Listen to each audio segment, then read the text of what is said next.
I look like we are live, like we are ready to go. We took Tuesday off because of the craziness of the country. Well, Um, you didn't take Tuesday off. we're gonna touch on that for about 30 seconds. Welcome everybody. If you're now listening, this is the first in Framerates podcast, episode 188. Myself, DJ 81. Bill said he is falling back this episode. He got some things that he had to deal with. So we all support him in what he does. So it is what it is. So it's gonna be a two-man show. If you haven't already, click the like button. I know everybody's not in here live yet, so we usually get everyone in after 5 or 10 minutes after we start. But if you're listening to us and it's not live, go ahead and just click the like button anyway. I mean, it helps. I see more people are subscribed to the channel. Shout out to the ones who subscribed lately. Let's see. ECU fan, thanks for subscribing. I had another one recently, Philly Chew 215. Fast Lane Saucy, thank you for subscribing as well. Appreciate that. Shout out to everybody who is on the Patreon. That is the link down in the description if you want to check it out. Shout out to everybody who have pledged. I have more things on the way for people who are continuously pledging. Really appreciate that. Also, if you would like to, you can catch us on iTunes, Google Play, SoundCloud, and Spotify. So if you don't want to listen to us here on the YouTube, you can catch us over there. And if you're over there, you can catch us on there. Leave a review, even if it's not saying anything. You can just rate us 5 stars. It always helps. Best, smallest podcast in the land. All right, so we're going to get into a couple of topics before. I'm going to tell you the topics before DJ does the intro. We're going to talk about the EA fiscal year situation that what they have been doing and the progression they have made. Believe it or not, EA always been progressive. We'll talk about that, and we're going to talk about 2K21, the city. It's not the neighborhood anymore; it's the city. Has expanded, so it's going to be really interesting to see how that goes. All right, DJ, let everybody know how you've been for the past 7 days. What's Yes. going on with you? Well, some people were there last night, VF. So I'm like, I've just been chilling, just watching this craziness of the election and stuff like that. But yep, just as the banner says, you can find me on Twitch, Evo325. So I had to stream last night. Episode 7 was primarily talking about this craziness and this continued craziness that continues to go on, including a live meltdown that took place about almost an hour and a half ago. So other than that, I've been playing my NHL. They just got they just got an update. I've been playing Watch Dogs Legion. As you guys have been following on Twitter, which is DJ81.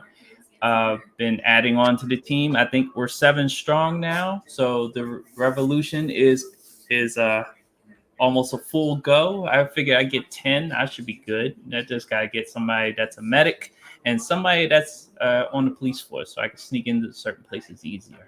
But anyway, other than that, just chilling.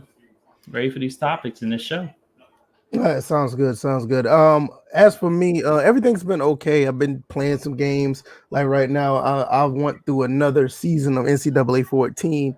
I'm in the process of off-season recruiting, so that's like a one-button touch thing. So I'll be doing that while I'm doing this, the podcast. So other than that, man, everything's been great. I do want to give a shout out. I'm gonna touch on this really quick. I do want to give a shout out to the people who decided to come to the my other channel while we did not do a podcast the other on Tuesday. Yeah. It was actually pretty interesting. I see a lot of people actually. And I don't want to take this the wrong way. A lot of people more informed than I thought, and that's pretty cool. And that channel is the Virtual Frame of Mind. I will probably put that down in the description later on. I didn't put it here, but that channel is basically a area where you can just have some open thought about us as men. Basically, I don't really touch on a political side or whatever, but that has to be touched when you're talking about us. I don't think there's not too many places where we talk about our problems or our issues or just having a one-on-one talk with men in general.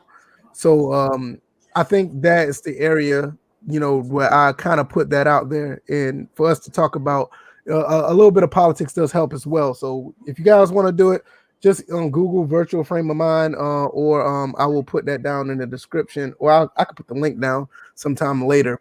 Other than that, we could just go ahead and get into it today.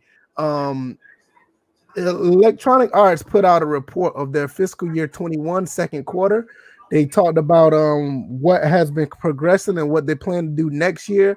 And there's something in this has actually surprised me. It's a game that we've been talking about for a while now has actually moved up, and it's probably going to be released earlier than we thought. So we're going to talk about that. I'm going to put it on the screen so we can go ahead and get into it. Let's see. Boom, there it is right there. I want to see if I can blow that up. There we go. All right, so let's start at the top. This is a lot to read, so I'm not going to get into it. I'm just going to touch on a few points. Right here is the prepared remarks for the second quarter fiscal year for EA Sports. So right here, the first thing that jumped out to me, I don't care about all this early talk. This is the stuff I want to talk about right here. Even amidst of these unprecedented circumstances, we're executing and building a great strength across our business. Here's a few key examples. These are the bullets that I want to touch on. And DJ, once I get through this, I want your thoughts. Real quick, I'm just going to paraphrase a lot. I don't want to talk about it word for word. It said basically they were delivering 8 new games so far this year. Their network has grown to more than 300 million unique accounts.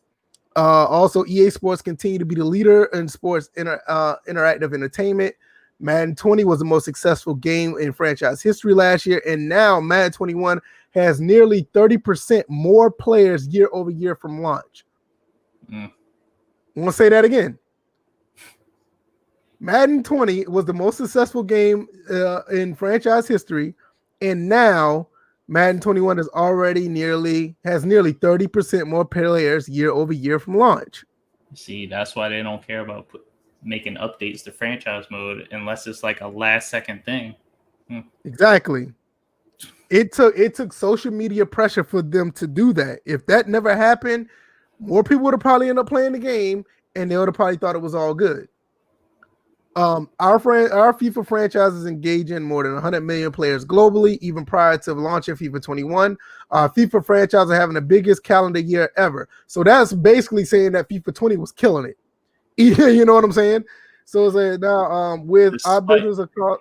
Oh, go ahead. And it's funny. It's like despite all the gameplay issues that people were it was rampant that people were reporting on FIFA 20 as far as like the different AI issues and stuff like that. And then all the issues with LUT, lawsuits and stuff like that. They're doing this despite what's going on with the lawsuits. And yeah, this is right. That's what I'm saying. It's like a lot of people don't realize. Hold on 1 second. I got to put something on the screen real quick. Shout out to. All right. There we go. So I can put that in the chat. There you go. Yeah, people still play the game. I mean, it's brand recognition at this point. I mean, Pez is a good game. I'm pretty sure Pez does a good job. But I mean, look at the title of the game. The game is called FIFA. You know what I mean? That alone. You know what I mean? Right. So it says FIFA 20 has reached nearly 35 million players on console and PC.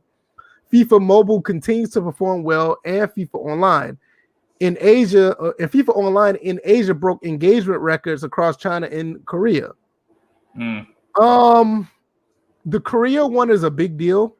I don't know too much about China. China has a lot of people, but China kind of restrictive when it comes to stuff like this. So I don't know how much.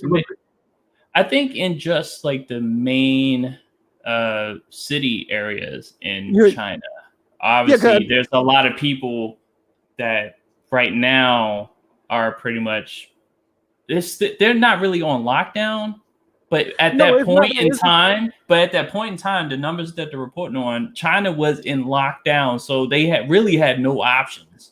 But it's not only that. China has real big restrictions on video games. So with that being said, I mean, if only not sports games. No, but I'm saying it's like the fact that let's say China was they're restrictive to the point maybe 20% of people can play games in that country, and then it went up to 21% or 24%, because it's just, it's not, video games in China is not as widespread as we would think, because they just now started lifting restrictions on video games like maybe 5 years ago. It's really weird how they do things over there. But Korea, especially South Korea is basically like a small America. I mean, they got a free trade market and everything, and everybody can do whatever they want to as far as entertainment. It's a little bit less restrictive than China. I'm not saying it's not a good thing that China is breaking records, but it's kind of skewed, because it's not like everybody can go out and buy a console, everybody can go out and play games. It's a little more restrictive there. So I don't know how that goes. I just feel like, as far as that's concerned, I feel like they didn't have any restrictions on the sports games. I've seen them. I remember in the past they've had restrictions on games that either made them look bad, and you're right, as far as like heavy restrictions, as far as like adult themed games and stuff like that, like the M-rated games, definitely, if they weren't being curtailed, then they weren't being sold in China. Right. No, yeah, you're right. But I was just talking about like in consoles in general. I'm like, consoles in China would just became really a thing like maybe 5 or 10 years ago. And I mean that, and when you talk about technology, that's a very short amount of time. It's almost like China is now getting into the regular Nintendo age, and it's a phenomenon for everybody over there. It was just that restrictive at one point. I mean, but as far as the content that they're playing, yes. But I'm just saying, like in general, like consoles was not a thing for a while over there. That's why I was like, I don't know how big of a gap it is. Like, it's nothing like how it is with Madden. Like 30% more players with Madden 21 from Madden. That's a big deal. I mean, that's a lot of players. Compared to China, we just don't know what their numbers are. I think with China, they just made a lot. They made a lot of money off of video game hardware, because a lot of parts that we get for, like, Japan's PlayStation, Sony PlayStation, and for Microsoft, a lot of the parts, because they're cheap, they're coming out of China. I get some of my clothes out from China because they're a lot cheaper and they look way better than some of the clothes that people be spending hundreds and hundreds of dollars for here. But you know what they do though? They do that for us because we make the money for them, but their laws and restrictions kind of did not give their own people that kind of leeway to actually play games like that. That's the thing. It's not the fact that it's produced or whatever. It's like the amount of entertainment and content that the China people get is it's restricted compared to other places. Like, I mean, like for instance, Scott Smith just made a point right here. Soulja Boy was selling Chinese-based game console. Everybody knows that those consoles were like an Xbox One, but they had like old Nintendo games on it. Now, mind you, those consoles was recent, as of maybe 2 or 3 years ago, and that's what the China, the country of China was exposed to, like recently, and not say recently, like a few years ago. That's what I'm saying. Like for them to get that compared to this right here, these up high tech new age new consoles, like how many of the population actually get in the high end stuff, or they're still wowed by the Soulja Boy bullshit? Well, because China is a communist country, just like North Korea is the communist portion of Korea. So it's just like everything is controlled, and like you just said, a lot of the people on the lower end, they get like the watered down version of what people who are rich and powerful have already, or even just in a different social class, because that's how they do it. They do a social class. It's not. I don't think anybody's necessarily like rich, but they do a different social class of societal like a caste system. Right, exactly. Do that. I think they do that in India, and I think they do it there too. Let's jump to the next one.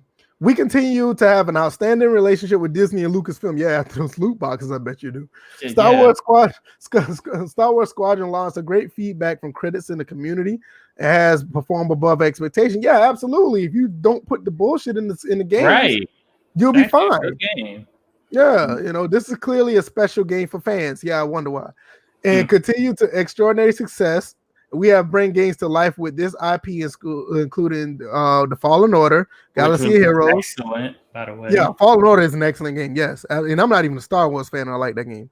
The Old Republic and the Star Wars Battlefront franchise. You see how they Now put that that's in, right? yeah, at the end, because that's the one that started all the removal, because people spoke up and was just like, look, you because they released the first Battlefront game, the revamping of Battlefront. They released that game was good the way it was, and it was like, let's put loot box in it and let's base the game around these loot boxes, because when they took out the loot boxes, you couldn't really do anything. It wasn't even functional. Yeah, the game was. Yeah, they literally had to rework the game so it could work without them. So, and they finally got to that point. It was like another Battlefield 4 situation. Right, and that game and the Battlefront 2 Star Wars turned out to be a phenomenal game. Now a lot of people like it now. A lot of people love it now. Yep. Our live service, speaking of live services among the most successful in the industry. Our live services net booking has grown more than 28% fiscal year over year to date. EA Sports, here we go. EA Sports Ultimate Team has more than 30 million players so far this year. That's up 25% year over year. Around the world, this right here alone. Episode 53, I'll never forget it. Our episode 53. We talked about they made $2 billion off of microtransactions. Now, that was overall. This game alone is up 25%. Now, we're not even talking about like The Sims or Apex Legends, which I give Apex a pass because it's free to play. But all the other ones, how much money do you think they're going to make once fiscal year 22 comes around when they show that report? Like fiscal year 21, probably going to get maybe 2.8. Maybe I'm guessing maybe $2.6 billion in revenue. I feel like y'all wonder why the NFL license was exclusive again. I feel like people just can't help themselves. Like they play Ultimate Team, and oh god, I'm like it does. Ridiculous. I'm like, why can't people be like me and be more disciplined and understand that this is a cash grab? Don't play the mode. This is why we don't have shit in those other modes, and that's why people like myself decide to walk away from the game itself. Shout out to Scott Smith, Gamer Champ 23, real football gamer. I'm gonna give you a question in a second. I hope he didn't leave real quick because he be working. Obi-Wan, what's going on? Appreciate you coming through. Really appreciate you guys. But yeah, I don't understand it though. Like people just can't help it. They got to get those packs. They got to get those cards. They got to get those boosts and upgrades. To me, I don't get it, man. I mean, and then the stuff don't even carry over after the next game. So you like really out of money every year. Right. Like we talked about, the guy spends $1,000 minimum on this stuff every year. How could you look? It's your money. You're willing to do what you do with it. It was like once the years go by, man, you realize how much money you've wasted. And I don't care what anybody say, it's wasted money because you don't keep the content. Right. It's terrible. NBA Live Girl, how are you doing? Hope everything is good with you. Honestly, I'm glad you guys are here and you guys are not pulling your hair out because of what's going on in the world. That's a good thing. You guys there's only one person pulling their hair out right now, and he's going to his basement as we speak. Let's keep going. Our Sims 4 player base on PC and console is now the largest in franchise history. The Sims have been around for so long, ever since SimCity. This is the only game that I can understand that will be very popular to this day.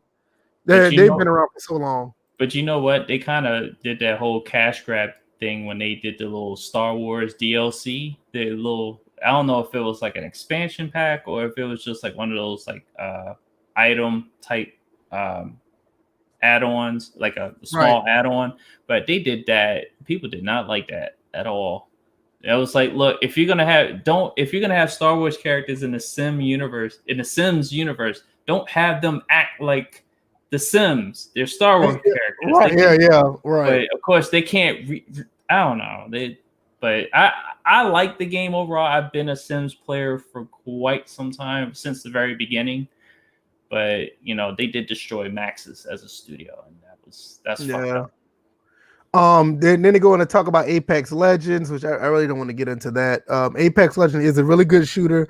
It's kind of not for me. I played it a few times. It's pretty cool. They I've do never talk played about. Yeah, it's not that bad. It's your fantasy style battle royale, like kind of like Fortnite. in the no. Yeah. It's more like it's like it's like Fortnite meets Titanfall because it's in the Titanfall universe. Oh yeah, I forgot it wasn't, Yeah. but I still haven't played it because Yeah, I mean, you're not missing nothing. You're not missing nothing. If you, I'm not. It's not one of the games I'm gonna tell you, hey, you must play. But if you do play it, you will have a decent time with it. It's not that bad. Let's see. They launched the game on Steam. That's one of the biggest thing they could have done. Put that game on Steam, and I don't know if it's noted, but I know at one time a lot of people love the fact that game's on Steam. Yeah, I think it's on season 7. I saw the Live King. He plays it, so I think they did. They debuted season 7 just a couple of nights ago. So right, yeah. I mean, I'm not like Quaface said. He's not a big fan of battle. I'm not a big fan of them either. But like when I did try it out to play, I mean, it was free, so I tried it, and I can see why people like it. It's not a bad game. It has a one thing about it. It has its own identity. And that's huge for a lot of games. A lot of games need their identity to actually stand out. It's one of the reasons why I harp on Madden the way I do. Madden plays pretty good, but the game never feel like it has its own. It doesn't have a unique identity amongst its players. I mean, it feels very bland at times. But that's another story for another day. I can go on with that. Our recent, let's see, our esports pro. I'm not even gonna talk about esports. I'm not getting into that.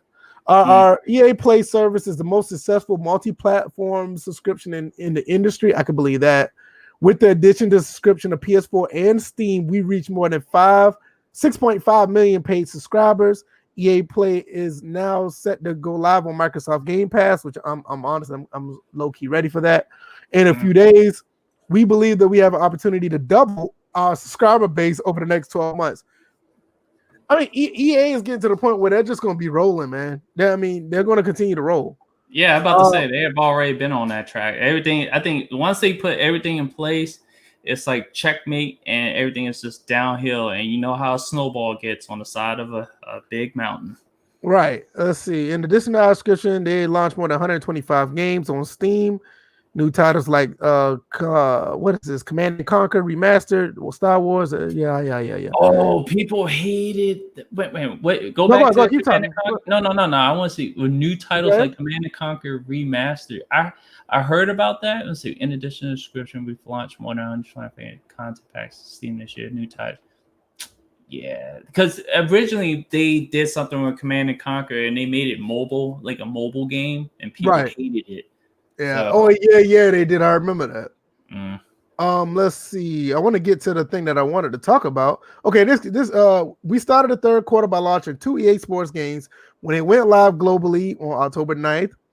FIFA 21 already had a record number of players in the game through early access, benefit of our subscription. See, this is the thing. People can talk about sales all they want, but you see this right here? This right here. They got people already playing through early access, and that's $5. Do you know how much analytics they can get out of that? That's basically advertising for them for you playing the game, maybe $5, and in some games, in some places, free. All they can do is show like, hey, we got a record numbers of people playing it already. So that's going to be somebody on the sideline like, damn, everybody's playing it. Everybody like this. Well, I'm going to try it. I mean, people tend to follow that type of stuff. Our player metrics in FIFA 21 are strong. Okay, we did that. Okay, this is what I want to get into. NHL 21, which includes a fan favorite NHL 94 Rewind, has become the most successful NHL game yet on current-gen consoles. I mean, they're just continuing to push on, and they said that, and the game hasn't even been out that long. So that goes to show you. Oh, go ahead. No, but you see, this is mirroring NHL 14 on last gen swan song type of thing, because you had a rewind with NHL 94 even back then. So this is like the same thing all over again, because when they came out the game and when they've updated parts of the game, they literally have focused on hardcore gameplay stuff in their patch notes. So yeah, I still love NHL 14. I need to get 21, but I love 14. I love that game. Let's see, Sims 4 Apex Legends. Okay, I'm not gonna get into that. I'm trying to get into what I wanted to talk about. I'm waiting for it. Okay, We're gonna get into this real quick. We will continue to launch more players. Okay, all right. We have more titles launching on the Switch, which is interesting because EA and the Switch haven't really gotten along well. And Right. Google Stadia, which Ooh. why would we do that? But that's okay. Hey, whatever they want to do. I've seen somebody just said they just walked away from the premium subscription. They're waiting for like one particular game, but yes. Medal of Honor Above and Beyond will launch on Oculus. I want a real Medal of Honor. I don't want that. All right, where we at? Let's see. Okay, this quarter also brings the launch to next generation consoles for our partners at Microsoft and Sony. EA Sports is always at the center of innovation for us, which will lead to next gen. Okay, FIFA 21 for PS5 and Series X will leverage a majority of upgrade in technology. I can't wait to see that. A major upgrade in technology. You said majority. Oh, did I say that? I'm sorry. Yeah, we'll leverage a major upgrade in technology to bring players unprecedented immersion, innovative gameplay, and minimum load times. That's part of the system. That's not the game, but to put them into action under 2 seconds. Okay, Madden 21 for the next gen console will blur the lines with the sports even further with a new system that is responsive to the way the NFL players perform in the real world. Okay, that is yet to be seen. That is a big statement. I need to see that to believe it. Yeah, that is a completely new statement that has not been put out before. Right. I want to see that. That's going to be a big deal. They're going to have to explain that. They definitely going to have to. You know what, DJ? They don't even have to explain it. They need to show us maybe like, hell, you know what? I'm gonna be honest. I'll be okay with the sizzle trailer with real gameplay. No. They don't even have to say nothing. Just show me something. No. That is not really based on gameplay. They said a system. You can't really see a system. It's not like something you can see through animations and stuff like that. I want a translation of what this information that's being processed through the system. What is the system doing? Is it gonna like translate? Like when you're looking at a player and you're looking at traits, you're looking at ratings, you're looking at all that, not stuff on the field. No, but that's what I'm saying. You know what? They did that with Madden 13 and Madden 25. They told us about it, and when we saw it, it was basically an upgraded version for the PS3. No, but I need to see it. No, but we're basically saying the same thing. What I'm saying, I know we are. But what I'm basically saying is that this is a completely new statement that they have not said before. This is new information. At least to me, it seems like new information. Only way they could show that to me is by explaining like where am I going to see that at before I hit the field? Well, I'm not going to be. I'm probably. Well, I'm not. I'm just going to be living through whoever has it when it comes out, because obviously I'm not going to play it, but I want to see how it translates to tendencies, traits, and stuff like that before a person hits the field. And then after that, this is where you come in on the field, how they move, how like tendencies play out on the field. And the reason why I say that, because I've heard enough talk. I've heard talk ever since the 360 days, and I'm not saying I don't want to hear it. I do want to hear it, but my priority, I want my eyes to see what this statement right here alone, the way a new system that is responsive to the way NFL players perform in the real world. I want to see that in a video game. In other words, remember, do you remember seeing the beginning when Gran Turismo Sport was released, and you see how good that game looked? Like that shit looked like it was on television. It looked like you were at the place watching them driving the cars on the track. Right. Yeah. That's the type of system I saw that was responsive to the real world of racing. That shit looks like some shit you would see on TV. If you put it next to a TV, a television broadcast, you wouldn't know the difference. I need to see that based on what they're saying in this statement. Now, I want to hear about it. Like, okay, I see it now. What is this like? Because when I saw them talk about, when you saw Victor Lugo talk about the Infinity engine, or you talked about the Ignite engine, when I heard about it, I was like, okay, I'm cool. But when the game came out, I was like, I only see maybe 20% of what y'all talking about. So I don't want to hear about it first. I want to just give me a sizzle trailer of what this is about, and then I'll go from there. I mean, any other game, I'll probably be like, okay, I'm all right with that. But Madden has been doing this to us for so long. Show me what this means. I mean, they don't get I ain't gonna say the benefit of the doubt. They don't get the luxury of talking noise to me anymore because they've been doing it for so long. So, but I mean, I get what you're saying. You're not wrong. And I mean, we have the same priorities. It's just we just have them in different orders. Right. Let's see. We're excited to have the opportunity to bring more players into FIFA and Madden franchises this year, The and fact that they packaged them together. Yeah. We're providing a smooth transition for players for current gen consoles. Okay, all right. Now this is what I wanted to get into. Finally getting to it. All right. It says, talking about fiscal year 22. Each console generation has its own global market. We expect the transition would do the same. We plan to launch 6 new games on the next gen consoles in fiscal year 2022. These will include a new Need for Speed game that brings astounding visual leaps, developed by the Criterion team. Criterion, which launched the most highly rated games in franchise history. This is the big thing right here. DICE is creating a new next Battlefield game with never before seen scale. The technical advancements of the new consoles are allowing the team to develop a true next gen vision for the franchise. We have hands-on play testing underway internally. The teams have been getting very positive feedback on the game as we've begun to engage our community. Bro, they say the next Battlefield is set to launch holiday 2021. So they're pushing the game up because the game was supposed to come out in 2022. That game is coming out this time next year. I'm ready for that. That right there made me pause. Like, okay, y'all got this going on. Madden's cool. All this other stuff cool. But I need to see the next Battlefield, and I hope it's in current times. And if it has all this going, Battlefield is one of those games that I don't have any doubts that they're going to pull through because they do a pretty good job of depicting the time frame that they want to do in. Battlefield 5. Battlefield 5 did not do what they're supposed to do. It was somewhat World War II-ish, but it wasn't the best. Battlefield 1 did a good job. Battlefield 4 was phenomenal. So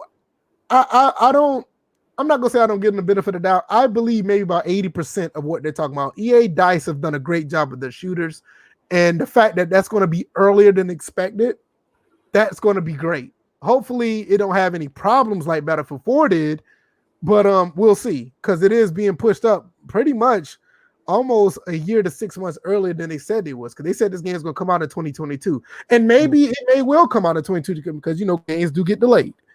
Well, right. What are your thoughts about that? Well, I feel like that obviously the last good Battlefield game was Battlefield 1. It had a nice campaign story. Yeah, I started to play Battlefield 5's campaign, and it seemed just really disjointed. I've heard pretty much the same thing with them coming up. They've been talking about coming out with a new Battlefield game. Hopefully, just like you just said, hopefully it is in modern times. But Battlefield 5 did so much to just have me I literally put down I haven't played Battlefield 5 in months. Don't feel bad. I haven't either.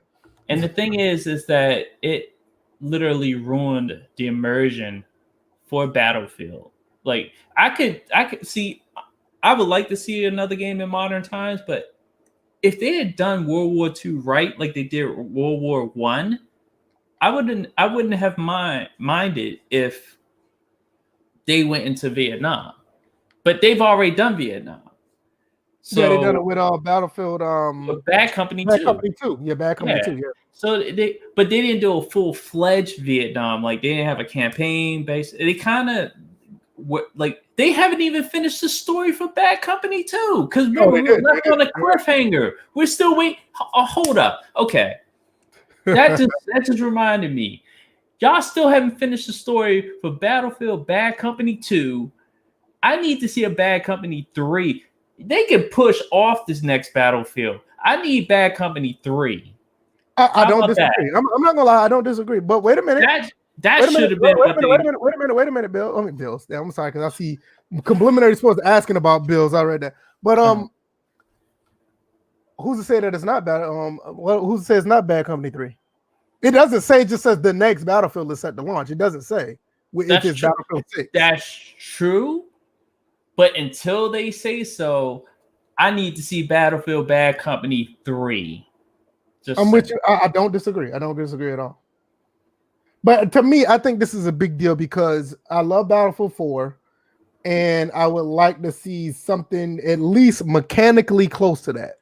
Yeah, they can't do us like WCW did to us back in the day. We still don't know who was driving the Hummer that tried to run over Kevin, that ran into Kevin Nash. Last we heard, we thought it was Sting. It turned out it wasn't Sting, but we don't even know who it was to this day. They never finished that story, and this was like in the late '90s. This story took place. All right, let's look at some of the chat real quick. Scott Smith said, "I can't play much. Seeing these weekend league people doing disconnect glitch to get a win, I'm not surprised." Quaface said, "Me either. I don't like battle royal games, Royale."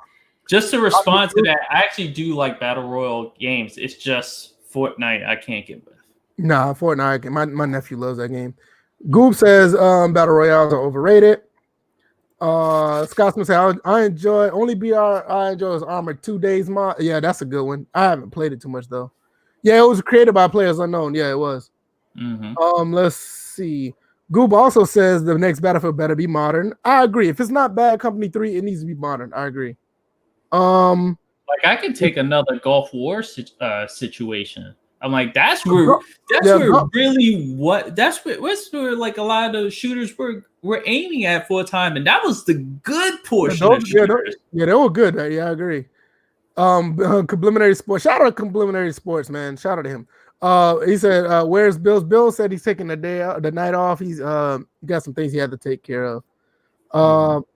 Battlefield 5 don't feel like a Battlefield game. I totally agree. It's like an SJW game. Yeah, it's something about that game just don't. That and Hardline, and I'm not even getting the Hardline. That's a whole different story. But Hardline was actually fun, but it wasn't. That wasn't Battlefield. That's the thing. That's the problem with that game. The game, they could have named it something else, and it would have been a good game. It's just like me and shout out to Jerose. Haven't heard from him in a while. Me and Jerose said the same thing. Like SOCOM 4 is another one. If they could have named that game something else, and we would have accepted it a lot better. But SOCOM 4 don't feel like a SOCOM game at all. It's the same thing. The same thing with Battlefield Hardline. Instead of saying Hardline, it could have been Battlefield in the line of duty. It could have just been not named Battlefield at all. But the thing is that they could have taken a shot at Call of Duty, but it wouldn't have been. Obviously, it would have been police themed. It wouldn't have been a military. It could have been called In the Line of Duty. You know, wow. It's just the title. Title Battlefield just threw it all the way off. In my opinion, you know, it's not a bad game. A lot of people like to talk about it. It's not a bad game. I have fun with it. The campaign is actually pretty good too. But it was just offsetting because it was deemed a game that it shouldn't have been. Well, shoot, Battlefield 5 caused one of the longtime developers to be fired because he tried to defend the game by like, well, if you don't like the message we're trying to send, you don't have to buy the game. Like, nigga, what are you doing? We're trying to make this money. Get out of here. Right, exactly. It's crazy, man. But yeah, like I said, I think overall, let's continue to go ahead. Let's get live service. I think that's the only thing I wanted to talk about because all this other stuff is like extra stuff. Yeah, all the other stuff. Cause those are the only things they talk about numbers or whatever. They talk about? Oh, different people are talking. So a guy named Blake. Yeah, they start. Hey, who are you? Yeah, see, I'd always start getting a number saying like after 8 weeks, Madden will account for 60% of the units sold. Yeah, they start talking about numbers. So I'm gonna get out of that. So that's basically was the big thing that I wanted to talk about was the fact that Battlefield is being pushed up to 2021. We'll probably get it holiday, hopefully, because most of those shooters come around the October, November time. Hopefully it don't get delayed. I don't think it will be, but you never know because they are pushing the game up because even before these consoles came out, they said that this game was going to be a 2022 game. They said that off the rip. So it's going to be interesting to see how that plays out. But at the end of the day, I think, EA, for the most part, overall, people can say what they want about EA, FEA, this, that, and the third. I mean, I have my quarrels with them, But when I do play their games, I do have a decent time with them. I mean, even with Madden 21, I've had a pretty decent time with the game, and I don't think it's the game where it needs to be. I don't think it's the game that we should have. I think it could be a much better game, but I'm not going to sit here and say that I dislike the game and, all the Save 65 stuff and all. I mean, that stuff's out the window at this point. I mean, I'm going to play it. If I don't like it, I'm going to move on to something else. And like I said, I got live streams to prove it. The live streams I played on Madden, not only did I enjoy it, the people who watch it enjoy it. I've known people, they leave in the comment sections or whatever. I know one person left in the comment sections like, "What are you playing this on? This game looks different." Or I've heard people say, "You make the game look different." I said, "No, I just play just straight football. I don't try to do nothing crazy."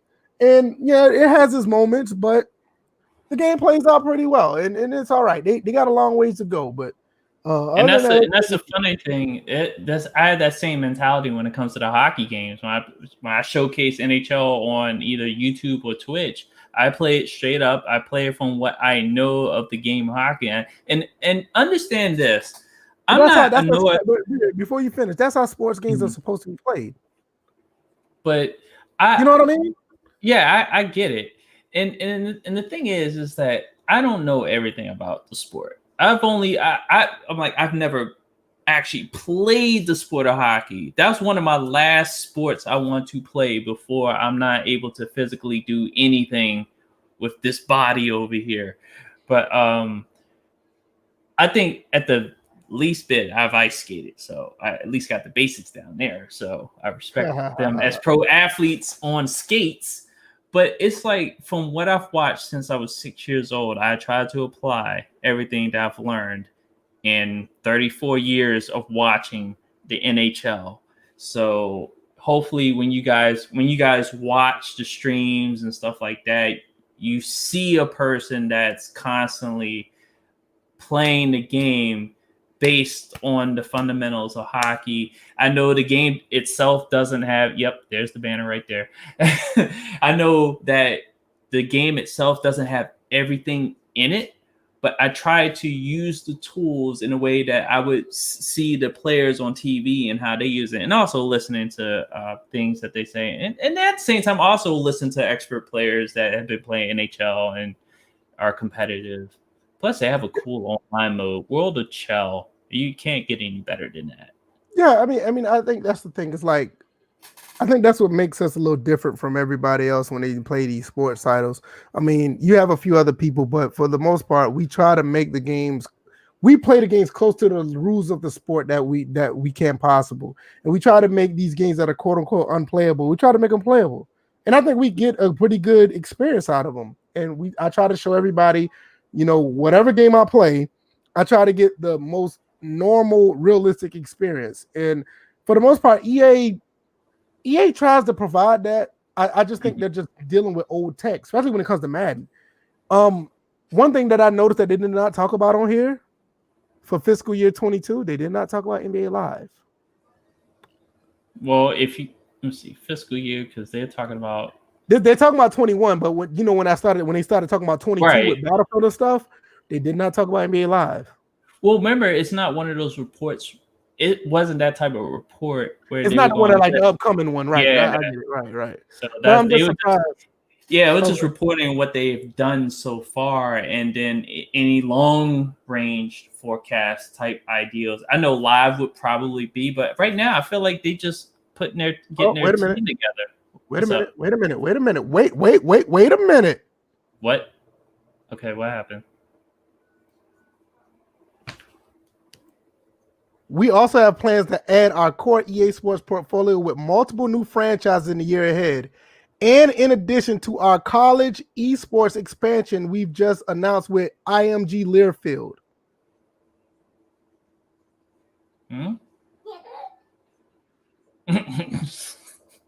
Hey, baby. Do you? I'm not trying to cast aspersions and go ahead of myself. We also have a plan to add our core EA Sports portfolio with multiple new franchises in the year ahead. And in addition to our college esports expansion that we have announced with IMG Learfield. Now, I got a question with two things. New franchises. What new franchises are they talking about? And with college esports, I'm thinking that they're talking. I don't want to get ahead of myself, so I'm gonna say this. I think they're talking about college students playing esport games and making it competitive. See, and I think that's what they're talking about, because we could go into conspiracy theory and talk I don't about want to do that though. No, I know we're not going to do that. The little nugget that sits out there is the college teams that they include in face of the franchise, that dumbass mode in the first place. But there are college teams in there, and then I know they see people modding on PC these college teams into their games. Oh, they see. No, absolutely. They know that. Yeah. I'm just curious about that. Because see, well, IMG Learfield is an entity of media when it comes to sports. Like, if you like me, I listen to Georgia Southern radio, or if you listen to like any other college radio station when it comes to them broadcasting a game, some of that stuff is made. I mean, it's not made. It's powered, or it's actually brought to you by IMG Learfield. It's kind of like Cumulus Broadcasting Station or like iHeartRadio. It's kind of like that. They're the ones that do that for sports broadcasting. So I'm curious of what this means overall, because they put multiple new franchises in the year ahead, and they along with this together. So I'm curious of what they mean by, like, I'm guessing college esports, like college students playing esport games. I don't want to put it into that with new franchises, thinking that college game will be available down the road. I'm not going to do that, but some people could think that. That's why I slowed down when I saw that. But they did not. Once again, they did not say anything about NBA Live, and I'm going through here just to see. They could be jumping back in the baseball game. They need to. But this is an EA report, so it's not just sports. Right. Wait a minute, this is the EA Sports portion of that report, isn't it? Is it not? No, it's EA as a whole, because they talk about Apex Legends, they talk about Battlefield, they talk about maybe Sims, another Star Wars game. They're talking about Star Wars as well, so it's not just EA Sports. This is EA in general. They even talk about They even talk about UFC 4 right here. And speaking of which, speaking of UFC, that and NHL just got re-signed for a multi-year contract with Jesus Christ. So with EA Sports. So EA Sports, and this from what I understand, it's not an exclusive deal. So this is not doom and gloom, but NHL's enjoyed some success. UFC is definitely, especially their release schedule, they've enjoyed some success. And they signed a multi-year deal to continue being made by EA Sports. Now, other companies I think UFC is an exclusive deal. Yes, I think that's the only exclusive deal. NHL is not. So, NHL is not. Madden still is, though. No, it's not. No, it's not. Remember, we went through that whole argument about that. I had to think about it, because you don't hear any news, so I'll be like, okay, I forgot. Right. 2K is making a football game. NBA obviously is it, but I would like to see them get back into the baseball realm, because now Sony was forced by MLB to put their game on multiple platforms now. Yep. So I'm pretty sure that's not exclusive anymore. So somebody can do something. Well, it's not exclusive because RBI baseball is out. So yeah, what's the holdup? Make another MVP baseball. Or pick up Super Mega Baseball, and do something with that. Yeah. Just saying. I'm like, it did appear fun, so. Yeah, I'm with you on that. I'm not mad at that at all. Anything else? I am kind of. Hopefully, we'll get some news about NBA Live, because shout out to Scott OG. I think they have an opportunity to do something really major, even though they're still somewhat behind. They're building this game from the ground up on a new console, so they're like the lives that you've seen the few lives that was basically off of Live 10. Or I think it was NBA Elite. They was running off of that.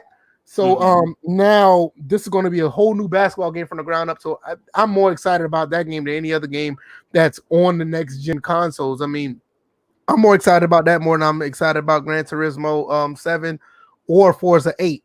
I really want to see what these guys do with Live, because don't get me wrong, I think 2K is going to be great, but just a new experience, and hopefully it be a new experience to where it's a unique experience, because Live still felt like a PS3 game. Just my advice to OG: stick close to the EA Canada guys. They know what they're doing. unfortunately, you guys are gonna wait because Live never jumped on the Frostbite. Did they jump on Frostbite? No, Live did not. Okay, then yes, he definitely needs to stick close to the EA Canada guys because they haven't jumped. Like what UFC is on Frostbite, isn't it? Yeah, Yeah, I think UFC they is are. I on think they are. I Frostbite, think they are. I think they are. but the hockey game is not. So I'm gonna need Scott OG to stick close to the EA Canada guys, and hopefully Live does not go on Frostbite. It sticks with the engine it currently has, and just talk with the engineers over it. They could do a lot of things. They will already be able to share possibly the coding for their franchise mode, have a coaching staff, there's endless possibilities. Right. No, I'm with you on that. I'm really excited to see what these guys could do with it. I think this is going to be because this game Live is going to be the most unique game that comes out on next gen, in my opinion. Because all the other games that are out now, you know what you're getting to an extent. Like the new God of War, you know that's going to be like, you know what the new Spider-Man is going to be like. All the other games are coming out on Xbox. You kind of get a feeling that you know what they're going to be like. The NBA Live game is going to be a totally different. It's going to be a different experience, especially when it comes to sports games. And for us, you know, that's what, you know, we kind of do talk about sports before all the other ones. I think it's going to be the most unique sports title that comes out because even with Madden saying they're doing their thing and FIFA doing their thing, and even with 2K doing their thing, you kind of can still see where remnants of the last generation is still there. Now it's yet to see what Madden and FIFA do.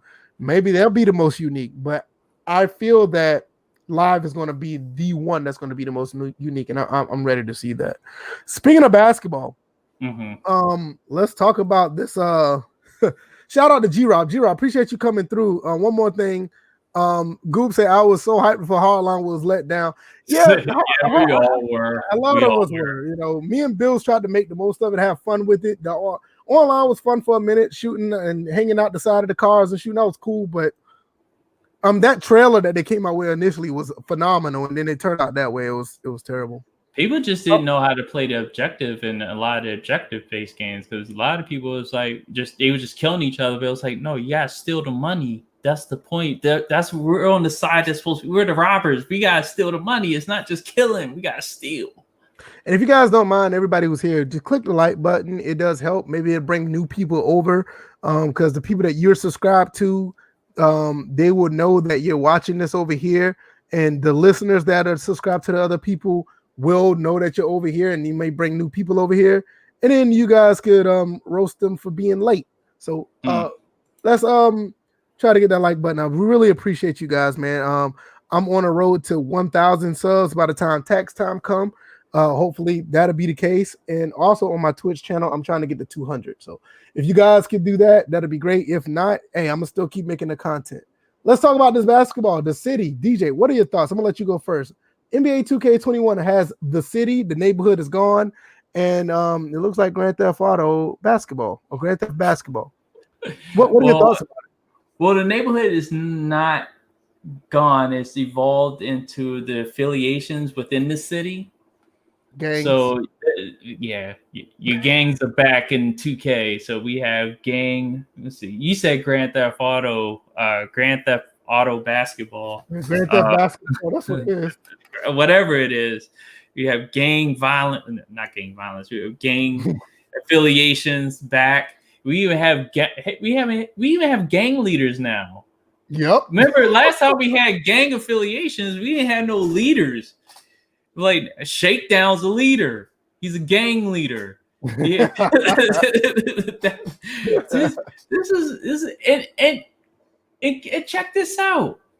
I never heard of people voting elections for gang leaders. Oh, come on. This is where we're going now, and the fact that people can.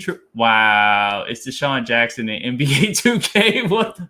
That was anyway. Yeah, but these gang affiliations, gang leaders, and you have like your foot soldiers running around the city in their bicycles and skateboards. Yeah, it's crazy, man. Hold on. Let's bring up the names of these gangs. Let me pull it up. NBA 2K affiliations, or that should be 2K21 next. Oops, I can't type. I'm just trying to bring up so I can remember the games, the names.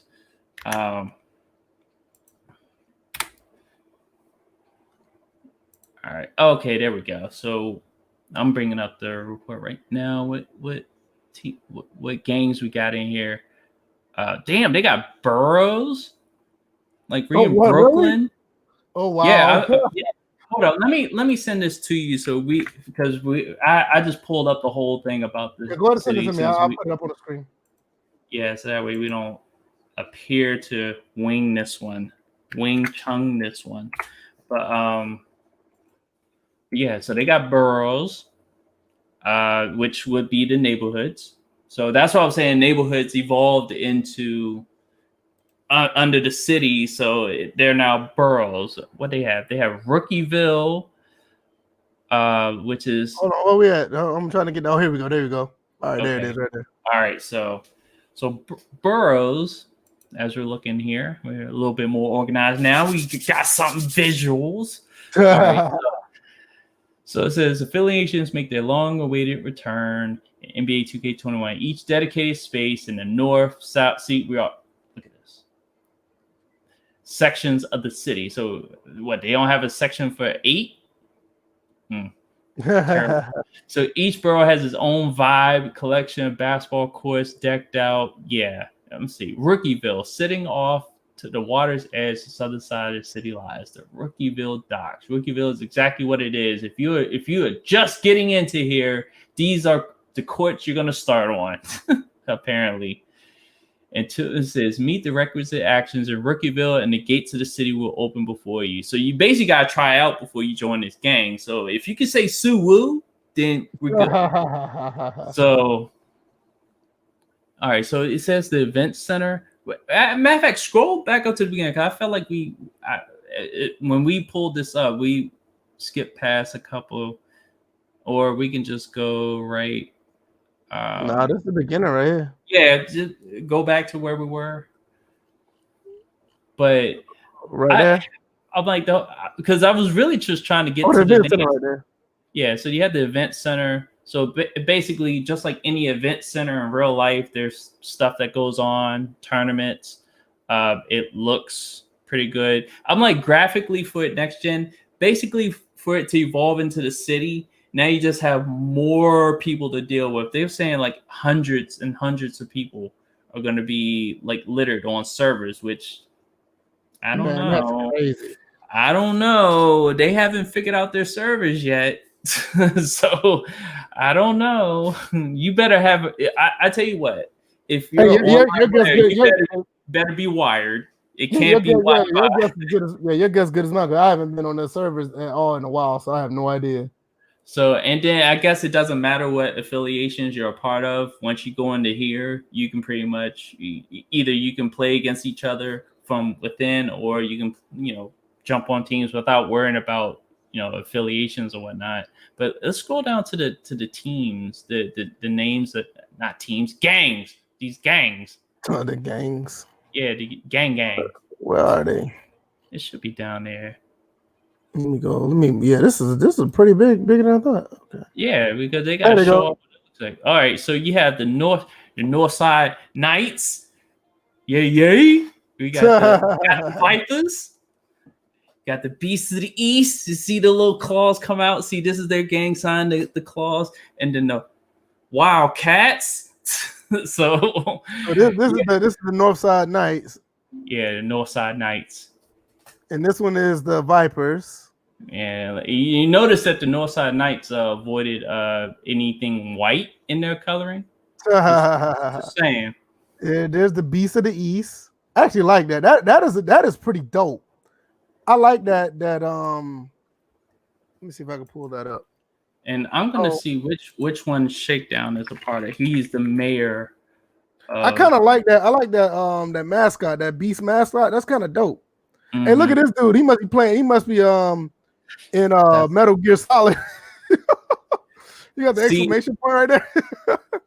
You wasn't from Metal Gear Solid. Like, hold on, what game am I really in? And what is this one? I can't remember what this one is. Yeah, Shake on his page, he calls himself Mayor Shake. And it's the South City Vipers that he's the mayor of. Okay, so he's the mayor of this one right here. This the Vipers right here. Mm-hmm. So it's the Beasts of the East, South City Vipers. No, oh, those the Western Wildcats. Okay, these are the Wildcats. That looks kind of ass. That one looks lame, man. But I like this. The Beast. I'm about to say Wildcats or Crips. Yeah, I know, right? Because look, they're in red. Look at this. They're in red. Yeah. They're the blood right there. Yeah, Beast draw blood. And then the Wildcats were the West. Yep. West Side. I really like it. Whoever drew this Beast, right? That is nice. I can see a lot of people probably going to use this as their a lot of people are going to want to join this one more than any other ones. Probably because Shake's name, but this logo looks like the most favorite one. I like this one a lot. See, the one thing I need to know is that because you know how more like a Lakers look more like a Lakers logo. Yeah, that is true. You see, and I wonder, all these gang leaders, like do they have a special place where they spawn at? Like, is there like a place where they got a throne they sit on or something? Right, like a mansion or something like that. I'm like, can't be mayor without the mansion. So, but you know what? Like I said, these are gang leaders, gang affiliations that actually have elections to elect new gang leaders, and the rest of everybody is just foot soldiers riding around on their bikes, on their skateboards, or they're walking. I don't think there's any other mode of transportation. So, hey, I said it on Twitter the other day. Like, 2022 they're probably gonna have cars to drive around in 2022. Man, you. Don't get them ideas. Don't get no ideas. It's man, it's gonna be Grand Theft Basketball, bro. Dude, I'm like, they're probably gonna add scooters to the game. They already I think they've added on. They can wear the face mask, so they can actually just apply face mask on, and then they're talking like this. So it's just like this game is doing too much. I just want to play basketball. Like when I play this game, I just want to play ball. Like I want to go to the courts. Like if I was in this, like the neighborhood / now the city, I just want to go and play basketball, dress up my character, stuff like that. I don't want to worry about politics. I don't want to worry about these gangs. I had to see people walking around saying Suwoo. I don't want to hear any of that. Can you guys say Suwoo? You just want to be ball. You just want a ball. I'm serious question. You guys in the chat, can you say Suwoo? Nah, man. Like I said, I think I see what they're trying to do, because I think we're talking about Mike. Wait a minute. What? This might be where the mayor stays. That's what I was thinking. Look, if you can see, I don't know if you can see it very well, but if you can see right here, it says on the street, it says Mayor's Drive. Okay, makes sense. That's probably where they spawn at, and they come out of the house. The rest of people just spawn out of nowhere. Yeah, all of the street signs say Mayor's Drive. So I guess this is the mayor's place for him. This is the mayor's place for the Beast. That's Shakedown spot. Yeah, because that's what they all say right there. I see it. Okay. Yeah. I bet you somebody's going to be like, look, you're going to be in Rookieville, but you can't get out of Rookieville unless you can say Suwoo. It's just, I just want to play basketball. So I'm like, this is the mode for everyone else. This is not going to be the mode for me when I finally get next gen. And speaking of which, and after we get through this, we'll talk about what opportunity has popped up apparently for next gen pre-orders.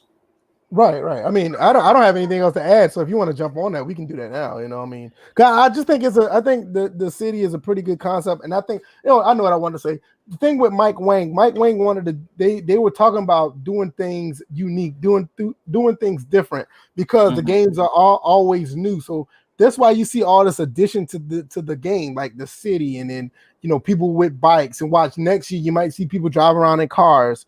Because they're trying to do things that are new so people could keep playing, because you only can invent basketball so well for so many times. It's one of the reasons why I'm not a big fan of like buying releases over and over again, because if I got a good sports experience with a game, why would I want to buy another one? You know what I mean? To me, I feel like there's no reason for me to buy another one when I do have an actual good experience.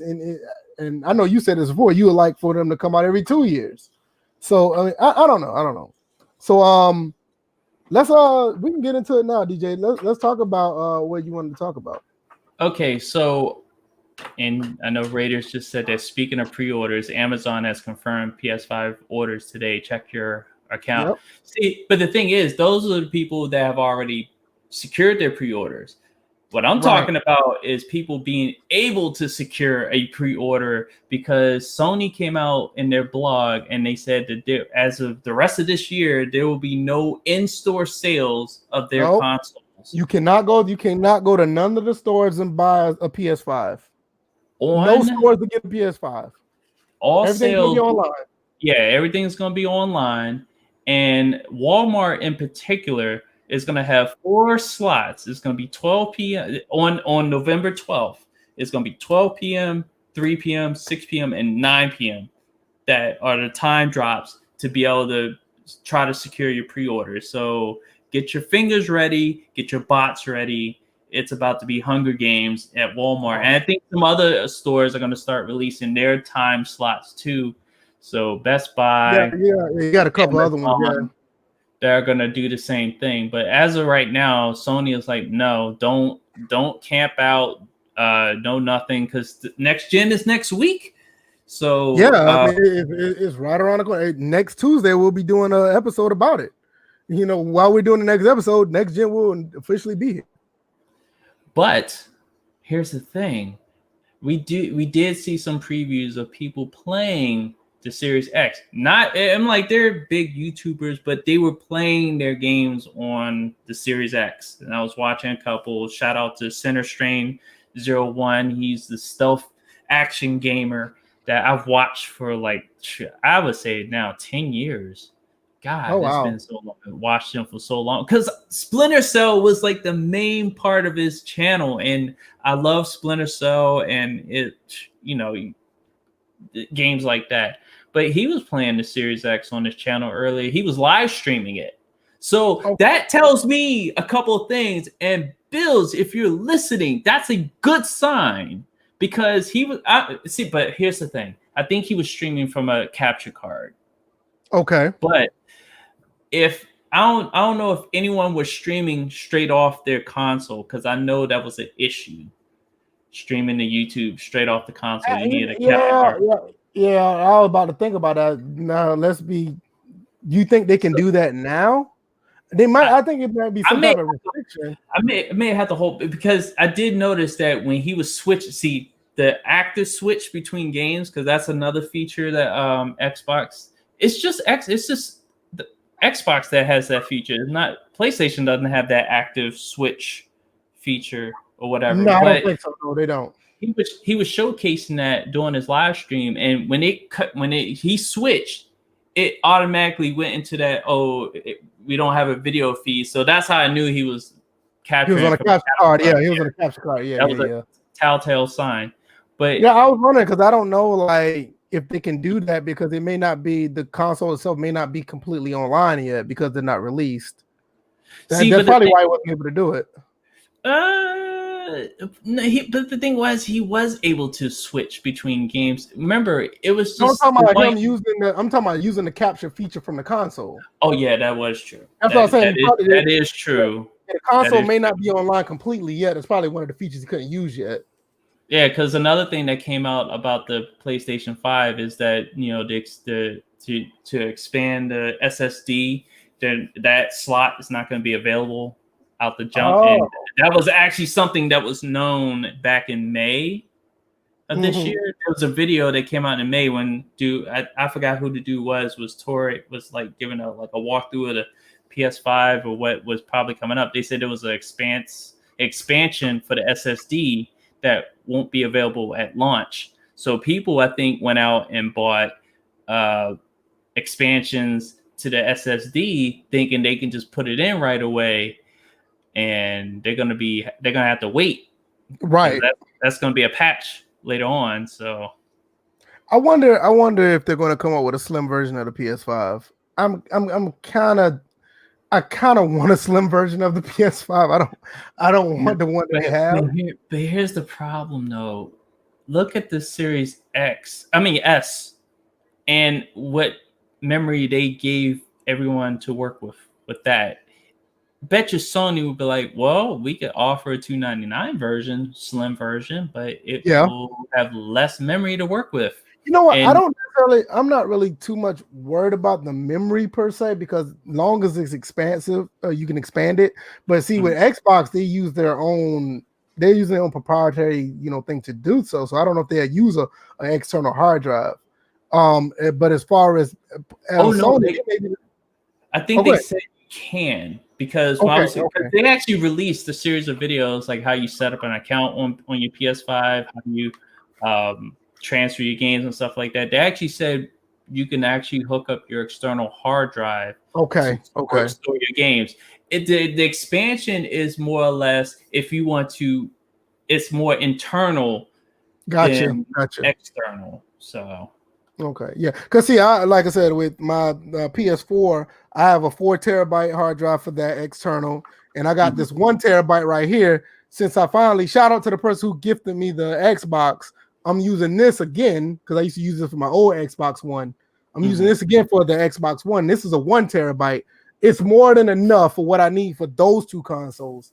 But the next one, I don't know how they would do that. But if they could do that, that's great. But I want to get a Series X first, but it would be great if I can get a slim version of the PS5, because that thing is like this big, So I mean, I don't mind it. I mean, if I don't get me wrong, if I end up getting a regular PS5, would be great. I won't complain, but I kind of prefer a slim one since I've actually seen how big it was. What's going on in Graven Vids? Once again, we got my guy here. I'll be watching his videos. Great content he does over there with the Baltimore Ravens. DJ, be quiet. And we have a week left when it comes to these consoles. Are you getting one, Engraven? I know you haven't really been on the video game tip for a while. Are you getting one or the other? Let us know. Because I know Quaface is getting one. I know he has his already ready to go. I think Scott Smith is getting one. Obi-Wan is trying to get one. I'm waiting for the most part. My birthday is in December, so hopefully I can get a Series X in December, and I'm definitely waiting for the PS5. I want a bundle with Gran Turismo. I'm a big Gran Turismo fan. See, he has it. See, Engraven said that. I'll put it up here in a second. He said he got an Xbox Series. He wanted a PS5 more, but couldn't find one. Yeah, and like I said, a lot of people who are trying to get one for the rest of the year, like DJ said, they're going to be online only. You're not going to be able to get one in the stores for the most part. And go ahead. And see, here's the thing. When they say that, I don't believe it necessarily means that they don't have them for you to pick up once you secure the pre-order, because there was also talk of like once you secure that pre-order, then if you do like a store pickup, they could set up a time. Like you can set up a time when you want to come in and pick it up. I'm like, obviously for the obvious precautions, COVID, pandemic, they don't want to riot at the store. They don't want to see people get robbed, like I warned about. And then on top of that, they're coming out, to be honest, they're coming out at a really rough time when like Black Friday right around the corner too. So it's kind of like a rough time to drop them. But because I mean, even last time they came out around this time, but 2013 was not Oh I ain't yeah, gonna say, well, I don't think it was in high demand. I'm not gonna say it's not in high demand, but the demand for these consoles are higher than they were for the PS4 and Xbox One. I So think go ahead. I think as a society, economic wise, we were a lot healthier. Yeah. For that release. We were in better shape for that release. Right now, we are in. That's why I said many episodes ago that these companies are releasing these consoles probably the worst time. You know, you're probably not going to get as much. I'm like, obviously, with the limited amount they were able to kick out, which I think is bullshit because you gave away a bunch of consoles to people for free. You got consoles tied into Burger King of all places and stuff like that. If you knew you was gonna have a small amount, then don't do these giveaways and stuff like that. You want to sell as many as you can. So, but on top of that, I felt like they could have released them next year. We'll probably be in better shape economically, socially, everything. I think honestly, if they would have did the Nintendo Switch route and probably dropped around March, they would have been fine. Yeah, but I think they would have been fine. I was like, then on top of that, they already said that there's gonna be a 2 to 3 year transitional period because a lot of these games, they're gonna be on the consoles we got now. You're right. Right. And I'm not trading in my PS4. So I don't blame you. Well, and the only reason I'm not because I'm getting the digital version PS5 and I do have physical copies of games that won't be able to come over. So right. It'll be the first. And see, that's my thing. I want a digital version of the PS5. Now, y'all see behind me. I do get physical copies of games, but I have no desire of getting physical copies of the series or the PS5 games. I just, for some reason, I don't see any value of getting physical copies of games for the next generation. I still feel that there's some value with the PS4 games, a little bit of uniqueness, a little bit of charm, a little bit of identity. But for some reason, the next gen, I don't feel, I don't feel obligated to continue my collection after this generation. Maybe things have changed, depends on what's actually released. But I mean, even with the Xbox One, I mean, I felt no attachment of buying a copy of games. I got that, and obviously I got Shenmue too because I'm a big Shenmue fan. But I don't feel an attachment to buy Xbox One games. But I have a bunch of PS4 games over here. I don't know if you see them, but I just don't feel an attachment to buy them. I think now it's like next generation. I don't have a problem, treating it as like I do with my PC. Just get a bunch of digital stuff. What's going on, Joe Nomas? How you doing? He said he's not trading in his PS4. He said, "Don't you think next gen console games aren't as valuable?" No, I don't think. No, I think the game itself is valuable. I just don't think the physical copy will be. Right. I mean, you got to think about it. These games don't even come with instructions. I don't even want to go down that road. Yeah, these games don't come with instructions anymore. You see what I'm saying? They don't come with any posters or they don't come with any uniqueness about them. Like I could pull, see, I'll do it right here. This game right here. Let me see if it's in here. Oh, it's not. My son took it. This game right here, NCAA 08 for the original Xbox. But I like the instruction manuals. I like these. Like, look at this. This right here. This is pure uniqueness. Stuff like this gets me every time. Like in here it says, let me see if y'all see that. Get your free game. Get the game for free on your phone. It has an old ass flip phone on there where you can look. Like, see stuff like y'all call me a nerd, but stuff like this. This is the charm and the identity that I talk about. You want like a Motorola? Yeah, it's an old Motorola flip phone. It says text NCAA to 22123 from your AT&T wireless, formerly Singular. Remember Singular Wireless? Oh God! And download the game now. You can play this game on your flip phone. Like, see stuff like that. This is the type of stuff that I like when it comes to physical content. I don't think you're going to get that anymore. The days of stuff like this are long gone. Stuff like this is long gone. You're not going to find stuff like that no more. And I mean, I can go with so many other things. Like I still got like my Halo 2. I still got the Xbox Live code in there, and it's not even scratched off. So I still got that. I find stuff like that like really unique. I like stuff like that. Nowadays, you get a game, let's say for instance Halo 5, this right here, and you don't get shit. Look at this. You get nothing but a damn, it's just gonna get worse. It's just gonna get worse. And then at the time, it's not even just what used to come with the game, is what's in the game that you don't get much of anymore. So it's just like that, and that actually speaks to the game being valuable itself, as far as like keeping a physical copy, because it's just like, what's the point? To me, I like to go. I'm the type of person that like to go back. Like if you see behind me, I got the Grand Theft Auto bundles up there. I like to go back, open up my Grand Theft Auto 3 and open up and look at the brochure. Like they actually had like a real a tourist guide of Grand Theft Auto Vice City or San Andreas. They actually have a real tourist guide, like you're actually visiting the city, and it tells you about all the stores, it tells you about all ammunition, it tells you about all the other things that you can go through within the city. Like stuff like that. I stuff like that is very unique to me. And you don't get that stuff now. Like you get Grand Theft Auto 5 right now. I mean, I think you get a map still. I think you still do. You know what I'm saying? That's what I'm saying. You don't even get that. See, when Grand Theft Auto, no, hold on. I'm gonna do this real quick. And I'm sorry. I get caught up in stuff like this. Hold on.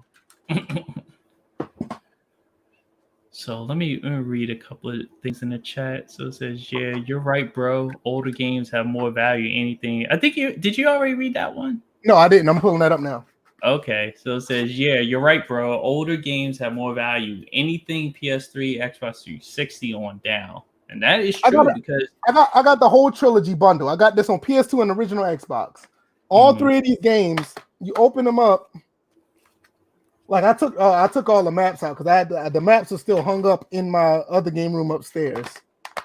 Yeah, all the maps are still hung up upstairs. So the maps alone. But when you look at this, look, this is the type of stuff I'm talking about. Look, this is a this is an instruction manual, but inside the instruction manual, it has like the brochure of everything that you can go to. It actually introduces the characters a little bit. Yeah, it tells it gives you history about the game that you can't find nowhere else. Like, look at it. They got the classified section. You see that? Remember petsovernight.com? Yeah, they got the classified. See, stuff like this. I love stuff like this. San Andreas. They got the classifieds on that. Like, I mean, I could do a whole video on that. I'm not gonna get into all that. I'm sorry, y'all. But this is the type of stuff I'm talking about. You buy Grand Theft Auto 4, you buy Grand Theft Auto 5, you buy any of this, you don't get any of that. I love that type of stuff. Right. And I love it. It's like Joe Number says, I appreciate y'all having this talk. I'm honestly considering getting a digital console. Yeah, I mean, why not? I mean, you're going to buy these games, the physical copies, and you're going to get this. You see that? You're going to get this. It's nothing in here. It's just a disc. It's not. There's nothing like having some type of unique value to a game. Like San Andreas, let's see. Look, this whole thing, it gives you a table of contents, getting started, travel and services, facts and accommodation. It tells you who's the most wanted. I mean, like I could do a whole. I may do a whole video on that one day because I did one a while back, but it's not the same. But yeah, I don't want to do picks tonight. Bill's not here. Yeah. Is there a football game on tonight? Yeah, San Francisco and Green Bay were playing tonight, and honestly, I didn't feel like that. Like this whole election has really thrown off everyone's thought process. So it's just like right now, everybody's got. I'm like the games are a nice distraction, but I think we all could use it I think we all can use it as a distraction because this whole thing with the election going as far as it's gone so far, people are already tired of it. So right, I think instead of being competitive and and doing our picks, we could just sit back, watch the games because I'm like, hopefully there's a decision either tonight or tomorrow. I'm looking at these leads, and if Biden flips Georgia, that's it. Right. There's no way Trump can do anything. And Trump had a meltdown at 6:30 earlier, so that didn't do him any favors. So yeah, I'm just, to me, I'm at the point. I'm just over it. I'm over it. I'm over it. like, I'm over it. I'm over it. like I'm over the it. the big thing this weekend in sports really is Lawrence being out for this Notre Dame game. He's already being taken out of the Heisman Trophy conversation, which I think is foolish because he can come back in the next game and just light it up. For the remaining games, he'll be there and be right back in the conversation. It's just that Clemson, if they lose, they wouldn't take much of a big hit if they lost to Notre Dame. But I feel like they're going to lose to Notre Dame. And I don't know if Notre Dame for this season is in that same division within that conference. I don't know. I know they're in the ACC, but I'm not sure. Right. But regardless, I mean, it's still, it weighs heavy either way. Yeah, I don't have anything else overall. I did forget to talk about this. If Real Football Game is still here, I'm not sure because he is really at work when we're here. He said, "You guys ever try out Madden 15, 16, 17 on the PS3? On the PS3 gen, I feel like they're just a slight upgrade over Madden 25. Obviously, they couldn't do much because the next gen was out. Yeah, I got Madden 17 on 360 up there. It's okay. It's slightly better than 25. It's nothing to hoop and holler over." Yeah, I had jumped on next gen by the time, so I didn't play the games that were remaining on the old gen after that. So. Yeah, I played a few of them. I played 15, 16, and 17. That was okay. Yes, baby, that's yellow. He got one of my games with the color yellow. He loves the color yellow. But yeah, like overall, I'm over it. Complimentary Sports says I love old games playing Madden 19 and NBA 2K19 and really, really enjoy. Let me tell you something about these games, and I think this is another thing that a lot of people don't realize. And I think wait a minute, hold up. I'm sorry. Complimentary Sports really think the backup is better than? Oh yeah, a lot of people say the backup is better than Trevor Lawrence. I disagree, but that's not the first time I heard that. It's not the first time I heard that. But like I said, when Trevor went down, I told you, like, look, it's going to be the wheels going to keep rolling. Like those guys, they recruit people that are.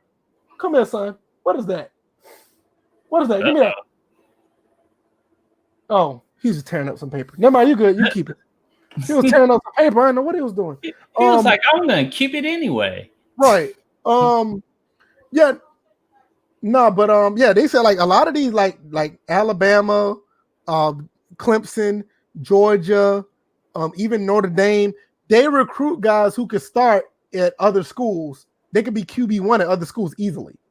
So it's, I mean, you look at the situation, like nobody knew anything about Tua when Jalen Hurts went down at Alabama. When he was Tua came in right away like it was nothing. Like a lot of these guys who play like that, they come right in. Like same thing when Jason Eason at Georgia. Jason Eason went down and Jake Fromm came right in like it was nothing. So a lot of these guys are just that talented. You know what? You know what's funny? You were talking about Tua earlier. Well, his brothers at University of Maryland had himself a game this past, even though what was it? Was it Minnesota? Yeah, they beat Minnesota.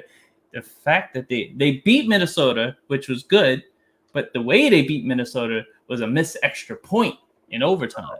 And the thing about that is they were saying that he was about just as good as his brother. And I don't know the real story behind him leaving Alabama, but he was going to be the next one to play at Alabama after Tua left.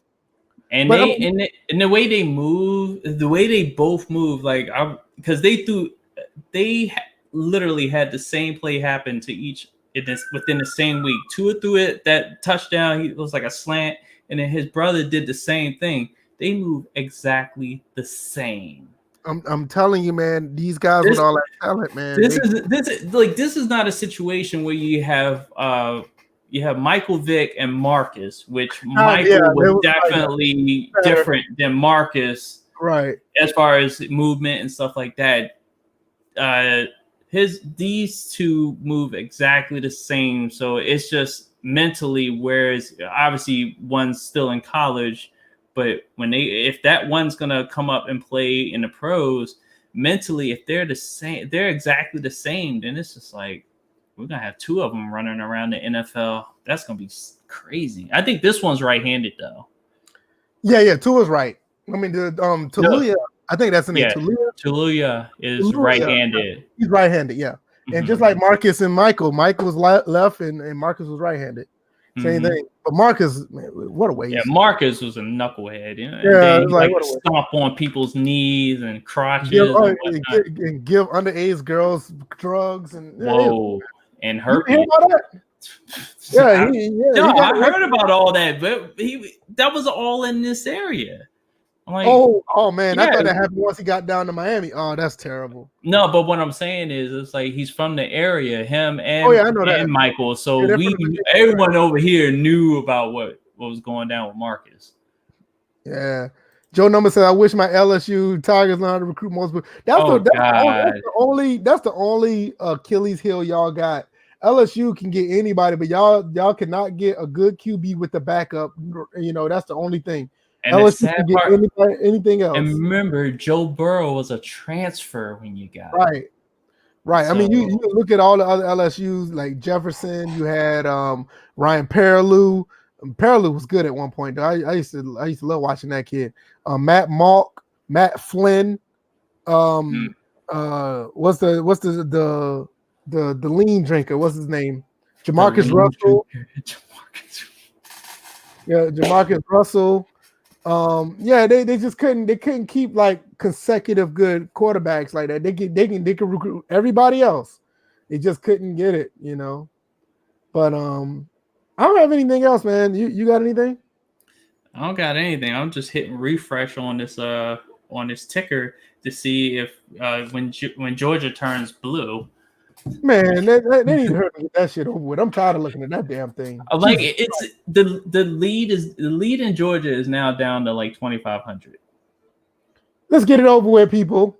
Let's move forward and let's tread lightly. I'm just tired of hearing about it. You know, the funny thing I heard after that meltdown was Anderson Cooper called this man an obese turtle on his back flailing on the beach. So I was like, oh my god. And you know how that is. That's just how they are. I'm just ready to get it done. I'm just ready to get it done. All I know, if you guys have ever seen the movie Downfall, it's a movie about Hitler. He had his meltdown, and we've seen spoofs of this where people have voiced over in the subtitles or whatever, different stuff like crying about a game, crying about sports event, you know, maybe crying about the Falcons losing after having a 28. And basically, this is Trump's 28-3 moment right now. So it is happening in Georgia.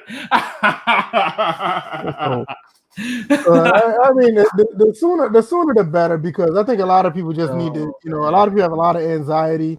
A lot of people are just tired of hearing about it. You know, it's just a lot of stuff going on. I'm just tired of hearing about it, honestly. Man, if they try to start some mess, it's gonna be on. I'm gonna be cracking home runs like Hank Aaron. So, anything else you got? Because I don't got anything else. I guess we could slide. Yeah, there's gonna be a lot of folks gonna be sliding if they come to this house after Trump loses. I don't have anything else. I'm pretty much just gonna chill. I don't have any plans. I thought I was gonna do like this the franchise Friday. I'm just gonna chill on Fridays for a little bit, for now, and just keep it to my one stream on Wednesday until I get more support. Because right now I'm stuck on 25. I just need 50. I know you guys come to the streams on Wednesdays. You guys chat it up. Last night was actually pretty chill. I'm like, VF and Bills were talking it up in the chat, but it's just like I'm stuck on 25 and I need to get up at least to 50. So if you guys can help me out, tell some friends about the stream. And again, you can find me on Twitch, Evo325. I have a nice little setup. You know, VF kind of bit off me, but that's okay. Hey, my setup is totally different from yours. What? You mean to tell me? So wait a minute, hold up.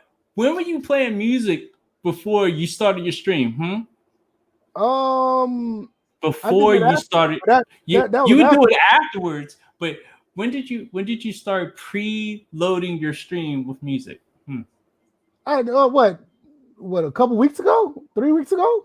Yeah, but I was already doing that before. Oh, I didn't know that, sir. I'm sorry. I did not know that. I did not know. If I was the one that gave you the idea to get back on Twitch, and I did not, honestly, I did not know you was doing music. You know it. Hold up. Came in early yesterday. Hey, chat. You know this man was complaining about somebody biting his stuff, right? Yeah, it is. It's some clown that plays Fortnite that's biting me. He really is. I'm not lying.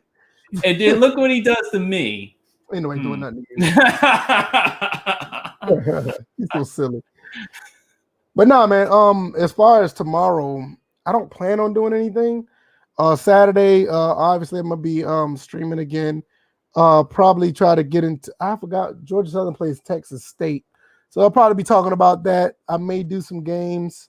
Sunday, always do the retro stream. I have to figure out what I'm gonna play. I don't know yet. DJ's on Twitch. He's not on YouTube.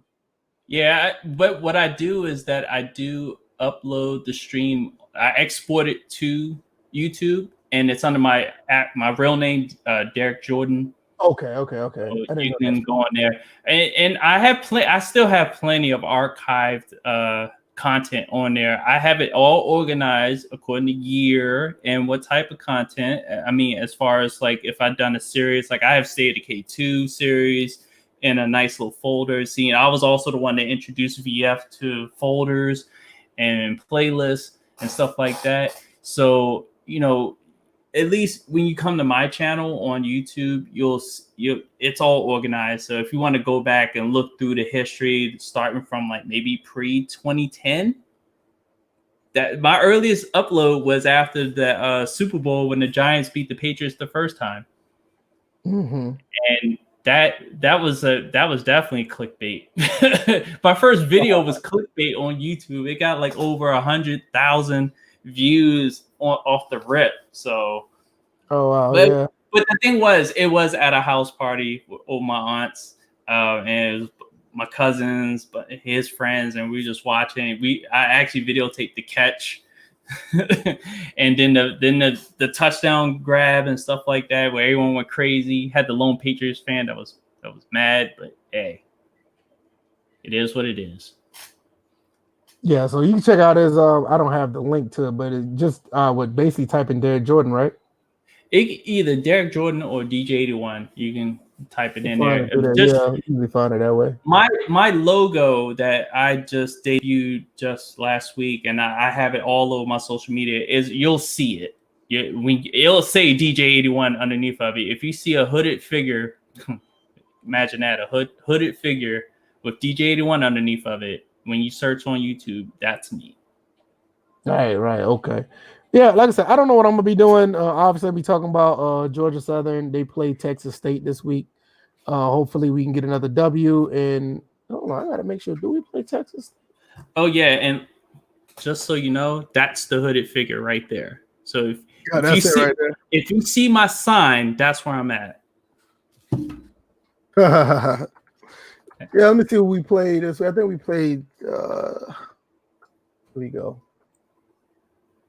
Let's see. Yeah, we played. No, we played Troy. Troy on Saturday at 1 o'clock. So that's going to be the game that we're going to be watching. They play at Georgia Southern. So hopefully we can keep it moving and get another W. Walk-through game. That's I don't know, man. I don't know, man. Troy has been giving us a little fits last few years, so we have to see about that one. That Texas State game, the Texas State game is a different story. That's more walkthrough, but Troy gives us a little bit of fits. So I remember when Troy used to be a walkthrough game for a lot of people. I remember Florida State played in 1 year, and just it was like playing AA South and NCAA 14. Right. So we'll get that on and popping. I'll be playing some games throughout the weekend, so you guys can catch me there as well. All the stuff is going to be here on the channel.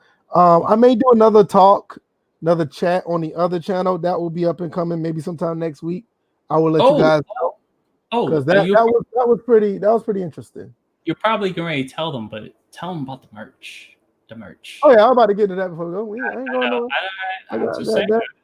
So if you guys haven't already, I got some on the way actually.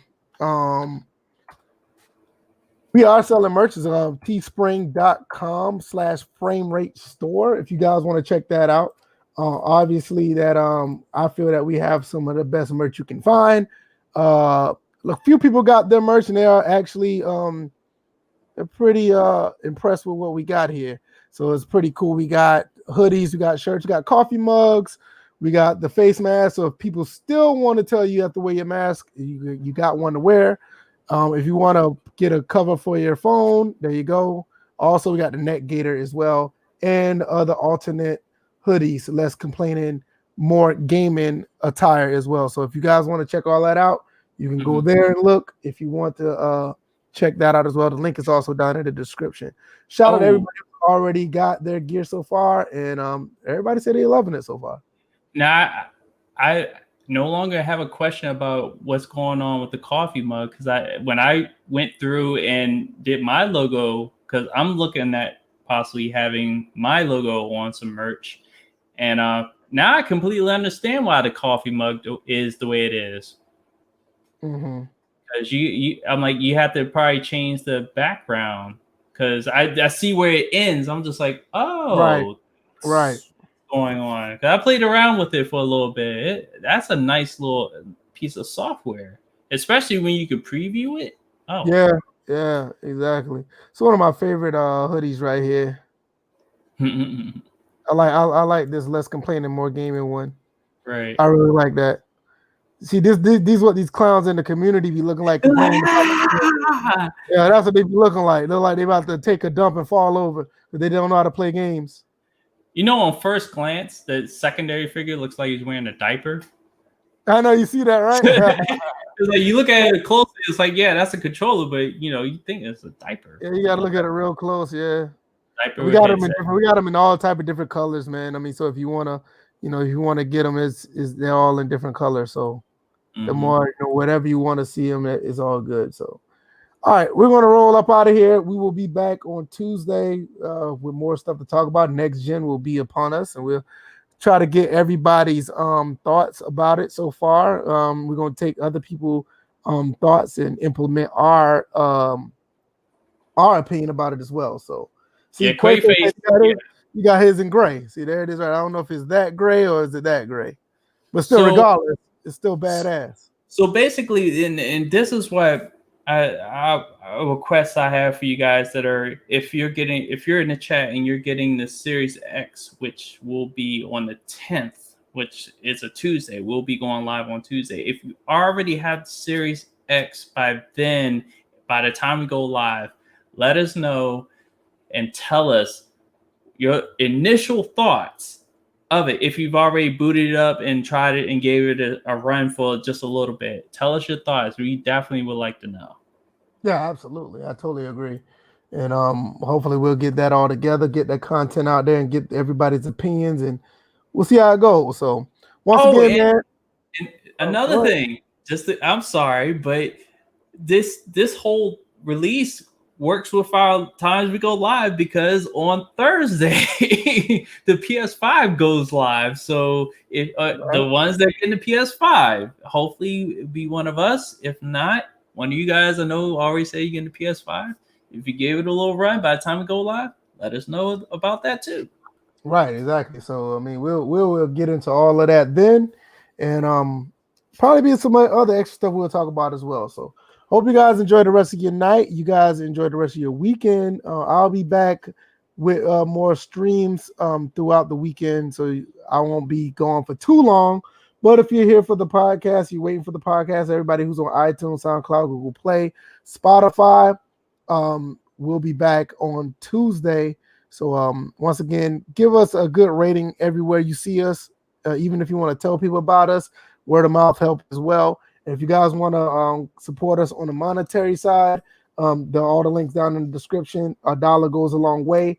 And I got some new things that I'm going to be adding to the Patreon sometime next week. I will get into that as well, because you guys are amazing, the ones who are supporting us. Really, really appreciate it. Quaface said he's off on the 12th, so he'll be playing all day. So that'll be great. So he'll let us know, and we'll go from there. All right. We will see you guys next time. You guys be easy. You guys be safe. Peace. Peace out. Get rid of this sign.